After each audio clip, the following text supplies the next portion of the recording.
ini perannya sangat bagus ya, bahwa tadi sebenarnya kan menurut yang ini peran ayah, tapi kan Lukman, tapi yang pagi ini adalah Nabi Nuh, itu enggak masalah, karena semuanya menurut saya sangat relevan. Nah, hanya begini Pak, adakah dalam Al-Quran itu peran ibu dalam kisah-kisah dalam mendidik anak? Karena ibu itu justru dari mengandung Pak, sampai melahirkan, sampai ya doanya setiap saat lah untuk anaknya itu sudah luar biasa. Jadi ya bukan berarti kita lu kok kayak ibu nggak ada gitu ya. Tapi ya memang lah. Jadi pendidikan itu memang seperti itu informal itu yang sangat penting. Apalagi di sini peran ibu ini benar-benar. Sehingga kalau ibu dan ayah itu kompak ya itu insya Allah berhasil anaknya ya sampai bisa menjadi orang-orang yang soleh-solihah. Syukur menjadi cerdas, terampil. Apalagi zaman milenial tidak mudah terpengaruh oleh berbagai hal. Terima kasih yang ngapunten ini. Terima kasih Bu pertanyaannya. Insya Allah nanti saya. Assalamualaikum warahmatullahi wabarakatuh. Waalaikumsalam warahmatullahi wabarakatuh.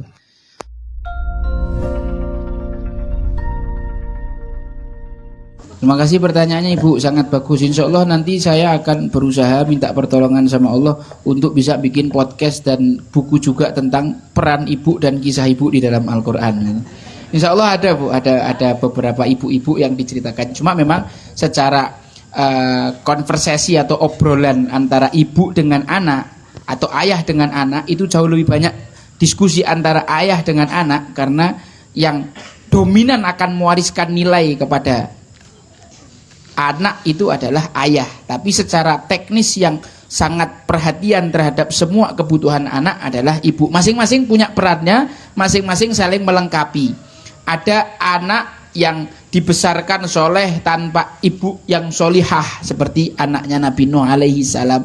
Ada seorang ibu yang soleh walaupun suaminya kafir seperti Asiyah binti Muzahim. Ada seorang ibu yang mendidik anaknya luar biasa tanpa seorang ayah, yaitu Ibunda Hajar ketika mendidik Nabi Ismail alaihi salam 15 tahun tanpa Nabi Ibrahim. Dan semuanya adalah kisah-kisah terbaik dalam Al-Quran yang kalau kita bedah kita akan amazed, kita akan merasakan banyak hal yang luar biasa. Tapi pesan daripada guru saya Habib Segaf bin Hasan Baharun bahwa 75% pendidikan anak itu dominan dipengaruhi keberhasilannya oleh seorang ibu. Karena ayah itu keluar dari jam 7 pagi sampai jam 5, bahkan keluar berbulan-bulan gitu ya. Ini kalau kita tinggalkan dengan ibu yang tidak soleh repot. Dan biasanya kan bapak mati duluan ya Pak ya. Nah ini kan nanti siapa yang melanjutkan pendidikan anak kita setelah kita meninggal? Kan ibunya. Betul enggak? Makanya ketika Sayyidina Umar itu ditanya sama seorang anak apa hak anak dari orang tuanya, itu 3. 1, dipilihkan ibu yang baik. Yang kedua, diberi nama yang baik. 3, diberi pendidikan yang baik. Kalau tidak diberikan, maka orang tuanya durhaka dulu sebelum anaknya durhaka.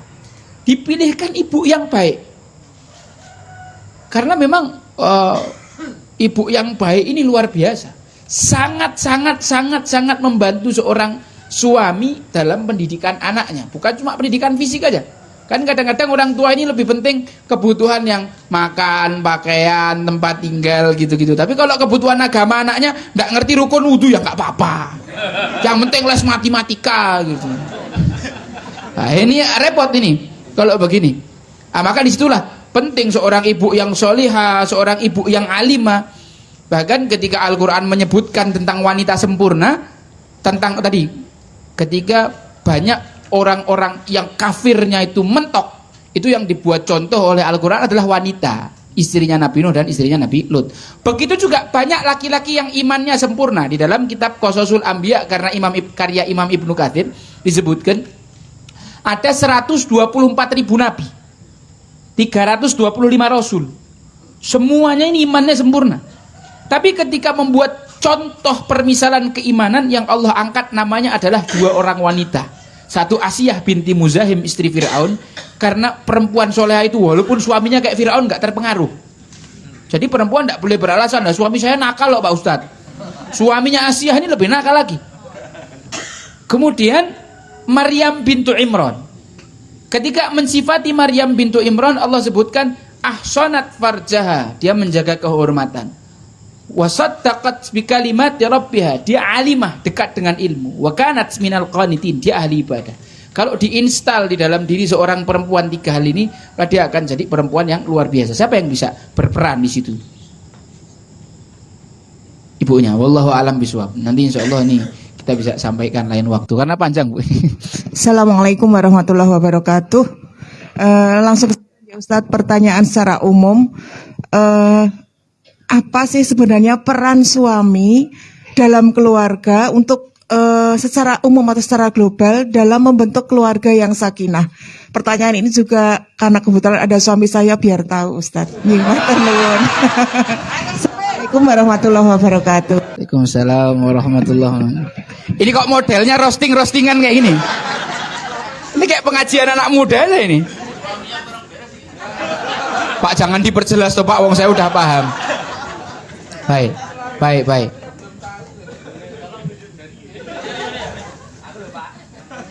Bapak-bapak harap tenang. Saya tahu Anda sedang bermasalah. Setelah ini jawabannya untuk Anda semua. Allah berfirman di dalam Al-Quran, Ar-rijalu qawwamuna 'alan nisa bima faddalallahu bihi ba'dahum 'ala ba'dhin wa bima anfaqu min amwalihim. Yang paling utama laki-laki itu qawam. Qawam itu pemimpin. Kokoh, dia mengarahkan. Dan qawam itu bukan egois ya Pak ya.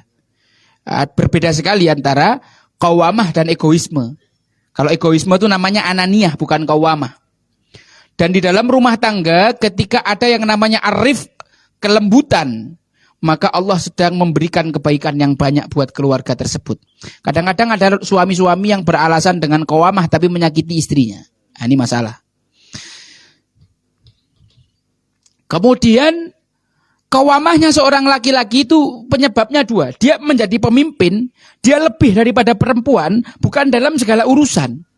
Tapi dia punya logika yang lebih dibanding perempuan. Dia punya tanggung jawab yang lebih, kekuatan yang lebih. Dia punya fadilah yang diberikan kepada Allah yang membuat dia kokoh, mampu memimpin, mampu melindungi yang tidak bisa dilakukan sama perempuan. Seperti itulah seharusnya laki-laki. Dia akan qawam dengan itu. Yang kedua, qawamahnya laki-laki itu wabima anfaqu min amwalihim. Dengan apa? Nafkah. Jadi kalau laki-laki itu duitnya banyak, insya Allah istrinya secara umum bahagia. Ya kalau kurang-kurang ini kan butuh kajian tersendiri kan gitu. Kewajiban seorang laki-laki kepada istrinya adalah memberi nafkah. Nafkah itu 2, nafkah zahir, nafkah batin. Nafkah zahir itu sandang, pangan, papan. Pakaian setiap kali ganti musim harus dibelikan. Walaupun istrinya kaya. Istrinya boleh menuntut karena itu haknya. Diberi makan sesuai dengan kebiasaan. Kalau makannya sehari 4 kali, ya 4 kali.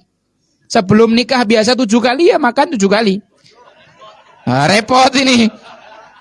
Tapi kalau kosmetiknya 7 juta sebelum nikah, itu bukan kewajiban suami untuk membelikan. Tapi itu namanya suami yang salah milih istri. Nggak sekufu. Repot itu.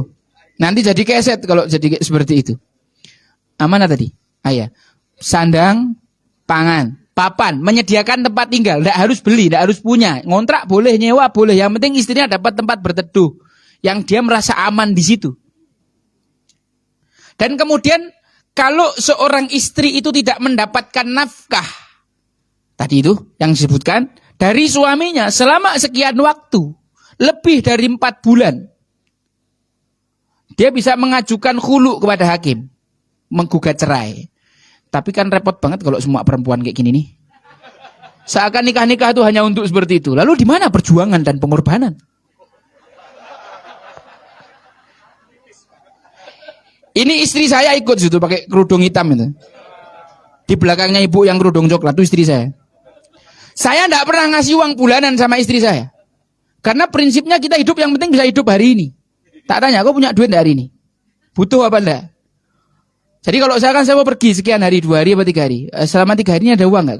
Kalau ya baru tak kasih untuk itu aja. Jadi saya tidak pernah ngasih uang bulanan. Yang penting hari ini makan. Adanya makan cuma nasi putih sama kuah gudeg kemarin, kemudian kita panasi sama kerupuk, ya sudah itu nikmat karena lapar Pak. Ngerti Bu ya? Jadi memang ibu dapat nafkah. Tapi kalau pasangan ini satu visi, kadang-kadang ketika suami sedang kesulitan masalah ekonomi, justru istrinya mensupport, bukan gregeli. Perempuan-perempuan soleh itu mengatakan kepada suaminya, wahai suamiku, keluarlah kau berdakwah, keluarlah untuk menjemput rezeki Allah. Aku tahan menahan lapar, tapi tak tahan menahan panasnya api neraka. Banyak laki-laki itu yang korupsi di luar sana, nyuri, karena tuntutan istrinya. Bukan soal kebutuhan hidup, gaya hidup. Minta Rubicon istrinya ini, repot. Orang kampung kok minta Rubicon. Oh, kalau ngongkon rapi seneng suaminya. Kalau dimintai Rubicon ini repot. Ya ibu ya, itu nafkah dohir. Ada lagi nafkah batin. Nafkah batin itu jima. Hah? Itu minimal 1 bulan sekali menurut mazhab Syafi'i. Kalau sudah lewat 4 bulan, kok tidak dapat nafkah batin, seorang istri boleh minta khulu. Diajukan ke hakim. Jadi bukan aku menghulu kamu, tidak gitu. Kalau kayak gitu saya dicerai sehari 10 kali. Dibawa ke hakim, disebutkan pelanggaran yang dilakukan oleh suaminya. Kalau hakim nanti akan mengusulkan untuk disatukan dulu, islah dulu. Kalau tidak bisa baru nanti diizinkan untuk cerai. Kemudian kewajiban suami terhadap istrinya yang paling pertama adalah menjaga dan mendidik. Paling berat ini. Karena urusannya fid dini wad dunya wal akhirah. Perempuan yang tidak ngerti fikih, tidak pernah diajari sama suaminya fikih, dia tidak ngerti darah-darah yang keluar dari kemaluannya itu namanya apa saja, dan tidak tahu najis atau tidak, kemudian semua ibadahnya batal karena belum tahu ilmunya, maka nanti suaminya akan dituntut sama Allah di hari kiamat. Kenapa istrimu tidak kau ajari fikih? Waduh, berat. Oh iya, kalau gampang ya bukan nikah pak. Suami itu berat urusannya di hadapan Allah, itu berat.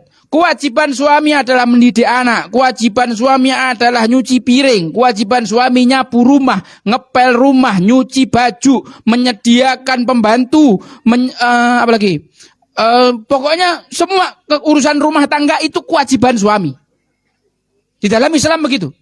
Kewajiban istri cuma satu, taat. Kok disuruh nyapu taat, suruh ngepel taat, suruh nyuci piring taat. Pak. Bolo kita pak, tenang aja tenang. Ini sekalian aku nasihati istri-istri sebanyak ini nih. Gitu bu. Taat tok tugasnya. Loh, ini saya tidak main-main. Rasulullah SAW pernah menyebutkan dalam sebuah hadis. Ada seorang perempuan yang yusallina khamsahun. Sholatnya itu cuma 5 waktu tok. Ndak pakai tahajud, ndak pakai witir, ndak pakai duha, ndak qobliyah ba'diyah, sak macamnya ndak pakai. Salat 5 waktu tok. Wa yasumna ramadhanahun. Puasanya cuma Ramadan tok. Ndak pakai Senin Kemis, wala Daud, wala Ayamul Bid, wala Asyuron, ndak semua. Ndak seneng puasa, puasanya cuma Ramadan. Wa yahfadna furujahunna, ia menutupi dirinya, menjaga kehormatannya, menutup auratnya, walaupun kerudungnya ya kerudung biasa gitu, ala Muhammadiyah, ala PKS, ndak yang layer-layeran yang itu, ndak. Wa ata'na azwajahunna, akan tetapi perempuan ini mentaati suaminya, maka dikatakan kepada perempuan itu kilalahadkhulil jannah min ayyi abwabin syi'ti. Masuklah kamu ke surga lewat pintu manapun yang kau mau. Ada 8 pintu surga. Seorang laki-laki yang berbakti kepada orang tuanya cuma dibukakan 2 pintu surga, Pak. Tapi seorang istri yang mentaati suaminya itu 8 pintu surga dibukakan semua. Saking beratnya. Kalau gampang bukan 8 pintu surga, Bu, 1 aja. Setelah menikah orang paling menjengkelkan itu pasangan kita. Ada jomblo-jomblo ini ngayal, sang pangeran dan putri menikah, maka mereka hidup bahagia selama-lamanya. Itu negeri Barbie. Kalau dunia nyata setelah menikah baru banyak masalah. Betul katanya. Kalau menikah dengan orang yang salah. Kalau menikah sama orang yang soleha ya ndak, isinya seneng tok. Jadi kalau menikah dengan perempuan yang soleha itu 10% seneng, 90% seneng banget. Kalau nikah sama orang salah itu ya tadi senengnya cuma 10 tok yang di permukaan, 90% masalah di dalam rumah ya kan. Nah itu dia. Itu Bu kurang lebih kewajibannya seorang suami dan istri. Jadi gini, ini kita kasih panduan. Gimana supaya hubungan kita itu baik dan langgeng. Kata kuncinya adalah masing-masing fokus pada kewajiban bukan hak. Kalau saling menuntut hak, tidak akan selesai. Disinilah ada pengorbanan. Disinilah ada permakluman. Masing-masing mengusahakan untuk melaksanakan kewajibannya. Memang Rasulullah menjanjikan nanti di akhir zaman itu banyak orang-orang egois. Rasulullah kalau ketemu orang egois begitu gimana ya Rasulullah? Tu'addu haqqahum wa tas'alullaha alladzi lakum. Kau tunaikan kewajibanmu, minta hakmu sama Allah. Loh saya itu berkhidmat ngelayani istri saya bukan supaya istri saya membalas kebaikan saya. Tapi saya melaksanakan kewajiban saya sebagai hamba Allah. Supaya saya tidak ditanya nanti di hari kiamat. Dia mau balas mau tidak urusan dia. Begitu juga istri terhadap suami. Allah berfirman, wailul lil mutaffifin. Celakalah orang yang curang. Siapa orang yang curang? Dulu zaman sebelum Rasulullah masuk Madinah itu, orang Madinah adalah orang yang paling curang dalam takaran dan timbangan. Maka Allah mengatakan, alladzina idza talu 'alan nasi yastawfun. Kalau beli mintanya imboh. Wa idza kaluhum aw wazanuhum yukhsirun. Kalau dia yang jual, dia yang nimbang, dia mencurangi. Maka sejak turun ayat ini penduduk Madinah adalah orang yang paling penuh takarannya sampai sekarang tidak pernah curang.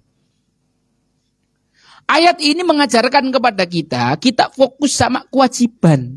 Jangan sama hak. Orang yang ngerjakan kewajiban semaunya, jangan-jangan yang penyebab kayak gini-gini tuh istri duluan ini. Belum tentu juga, tapi kan kita jelaskan hak dan kewajibannya supaya kita masing-masing bisa fokus. Ketika seorang itu sudah mengerjakan kewajiban dengan maksimal, minta haknya sama Allah. Nanti Allah kasih lebih. Emang rezeki dari suami doang? Suami itu cuma wasilah. Suami itu cuma wasilah rezeki. Suami mati emang istrinya nggak dapat makan? Yang ngasih makan Allah kok. Ibu jangan GR, jangan salah paham. Suami itu cuma lewatan aja mereka. Mereka mati juga tidak apa-apa. Allah tetap ngasih kita rezeki. Nikah lagi kan gitu. Cari yang lebih kaya.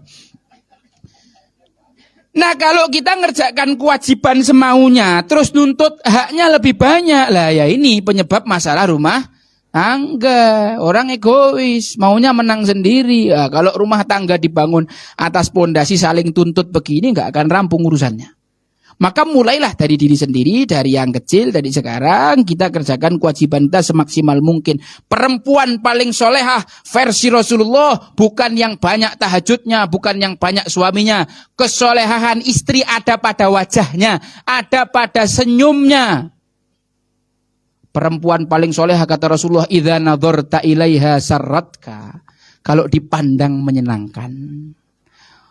Lah kalau suami kesel pulang dari kerja ketemu istri melaru, merengut, makainya daster udah ngepir, mambu balsem, koyo, minyak kayu putih. Ya suami pantas lebih suka nongkrong di angkringan Mbak Solihah. Karena Mbak Solihah ini lebih menyenangkan gitu loh. Dia tuh lebih asik diajak ngobrol daripada ibu gitu. Kan nikah itu kan 75% ngobrol. Jima itu kan mentok-mentok setengah jam sehari. 1 jam lah wis kuat itu. Lah sisanya kan ngobrol. Kalau ndak asik diajak ngobrol lah gimana? Maka penting sekali perempuan yang berilmu itu supaya nyambung diajak ngobrol sama suaminya. Ya ibu-ibu sekalian ya yang dirahmati Allah ya. Tahu cara menyenangkan hati suami, tahu cara memanjakan mata suami, memanjakan hidung suami, memanjakan perut suami dan seterusnya ya. Itu seperti itu perempuan yang solehah itu. Ini paling solehah ini yang begini, bukan yang qiyamul lailnya sampai batuknya hitam, tapi tidak ngerti cara menghormati suami. Seneng bapak-bapak ini. Cocok iki Ustaz e. Wis tak undang meneh sesuk iki. Ya Bu ya, kesolehan seorang istri adalah pada idza nazarta ilaiha sarratka. Wanita solehah itu di dalam rumah ke barat-baratan, kalau keluar ke Arab-Araban. Barakallahu fikum. Mungkin saya sedikit mengambil intisari dari serial Ayah dalam Al-Quran, belajar dari Nabi Nuh, bukan Luqman Al-Hakim. Yang paling penting dari intisari tadi, dakwah dimulai dari diri sendiri, dari yang terdekat, dengan cara bukan meningkatkan iman tapi menumbuhkan iman, dan dengan berbanyak-banyak tadabbur Al-Quran, karena sepertiga Al-Quran itu isinya kisah. Dan sebelum saya tutup, saya pernah baca salah satu buku, kalau misalnya ibu adalah sekolah pertama, tapi bapak adalah kepala sekolahnya.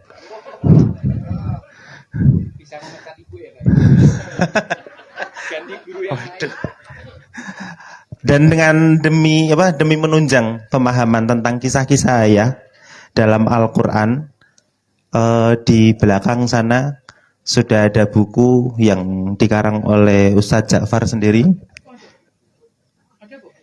Sementara di list dulu. Jadi di belakang sana nanti. Terus ada juga buku tentang ayah dengan sejagat nasihat, karangan Ustadz Beta Pujangga Mukti. Di belakang sana mungkin nanti ada yang berminat. Di belakang sudah ada yang mengurus. Mungkin sekian pertemuan kopi ngaji pagi hari ini. Ustadz Habib Ja'far Al-Jufri sangat-sangat hebat, heboh. Jadi kita jadi antara bapak-bapak dan ibu-ibu ada saling connect, ada keseimbangan.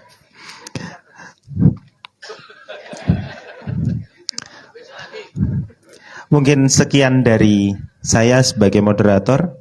Apabila ada salahnya itu dari saya sendiri, dan apabila ada benar maka dari Allah Subhanahu wa taala. Marilah kita tutup kopi ngaji pada pagi hari ini dengan baca hamdalah. Alhamdulillahirabbil alamin.